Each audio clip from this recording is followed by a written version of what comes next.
may I just say something about her shoes? Because we are covering all the minutiae of this wedding and everything that has to do with any of the principals, it's not the kind of area in which I'm terribly familiar, but I saw a picture of Lady Diana the other day standing beside Prince Charles, and she's quite tall, and most people don't realize that she's at least almost as tall as he is, because all of the photographs are staggered, as it were. He's 2 steps up, so to speak. No, she's a very tall girl. In fact, Hey Big Spencer is something that has been one of the little tags that's been put on her. Because she is very tall. She's 5'7", and she always wears very, very flat loafers, because otherwise she'd tower over him. Would it be impertinent of me to say that she also appears to have very large feet? I think you can make that conjecture, yes.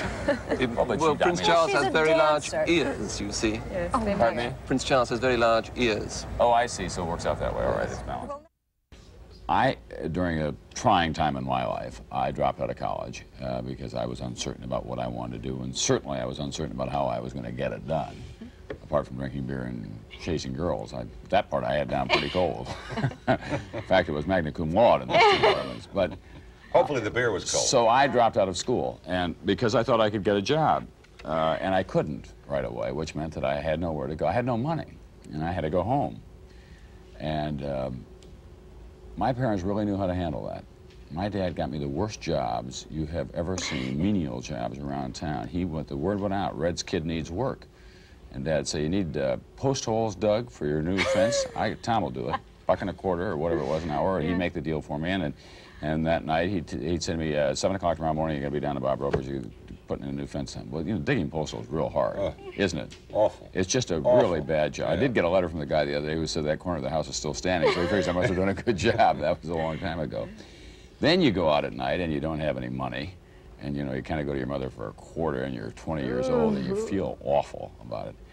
Well, the pressure grew enormously, and finally one of my brothers always had a little loose change around. I borrowed $20 from him and I got out on the street. There was a fair standoff about this, as I recall. I was hitchhiking over to Minnesota, where I heard there was a radio job, and I thought if I could just get over there, I could have a crack at that job. But living under those circumstances is tough. I mean, we live in a variety of ways, but if you're an out-of-sorts son, or daughter for that matter, it's far more difficult than what we're talking about here. I was so anxious to get out from under my parents' roof that I got a job which paid not a lot of money. It was in politics, where you were supposed to be there for the love, so there wasn't a lot of money.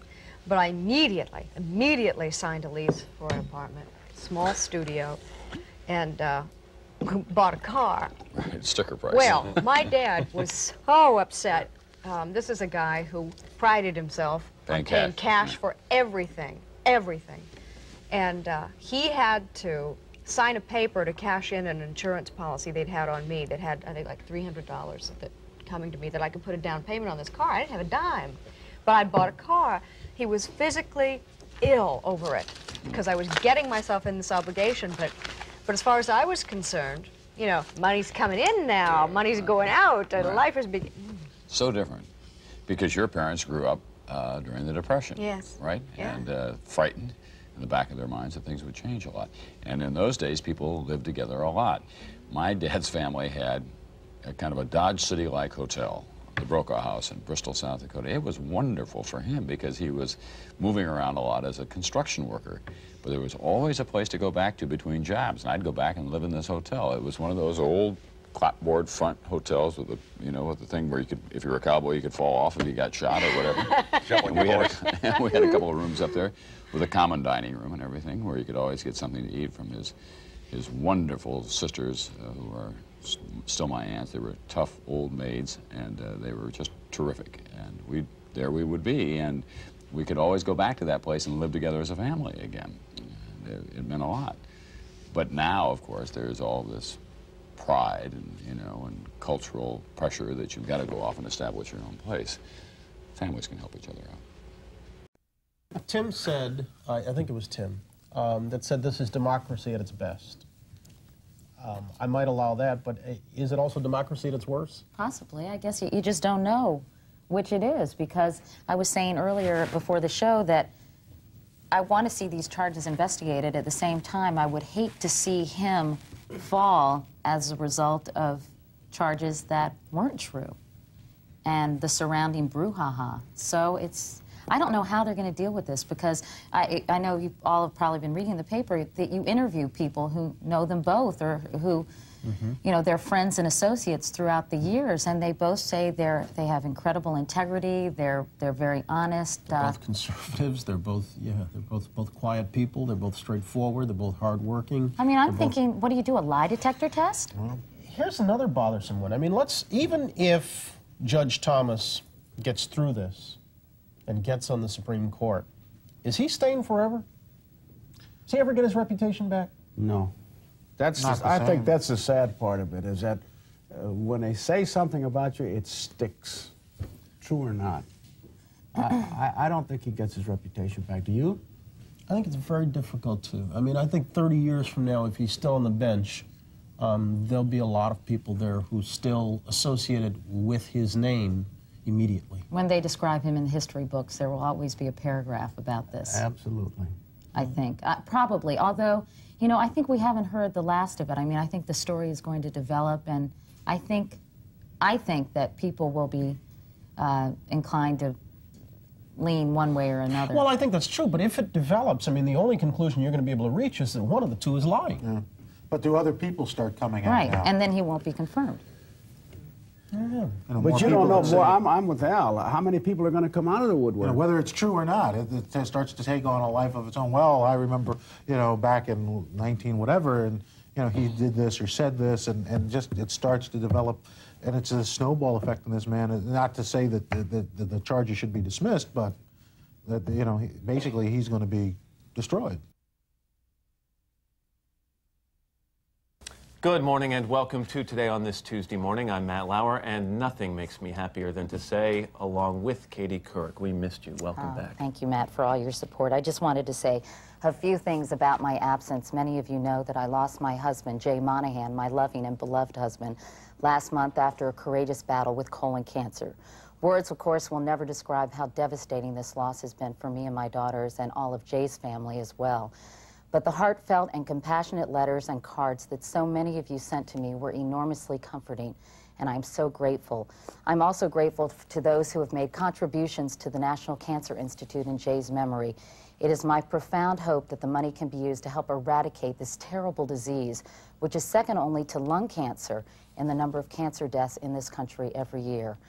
For all of you who may be struggling with a life-threatening disease right now and wondering how the world can keep going business as usual, just know that my heart goes out to you.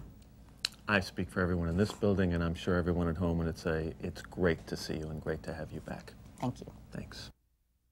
Now back to the fate of those refugees. Ann Curry has been on the scene all week. She joins us again now from the border of Macedonia and Kosovo. Ann, good morning to you. Good morning, Matt. You know, when we first arrived here late yesterday, Macedonian police and soldiers wielding rifles were refusing to allow journalists inside this camp. But we managed to sneak in. Our cameraman hid here on this hillside, and NBC's Amy Roth-Turnley went inside with me carrying a home video camera. And here is what we saw in the last hours of this camp. We got in just as hundreds of refugees, some who have been here as long as a week, were lining up with all of their belongings, waiting to be bussed out. They're carrying food with them, blankets.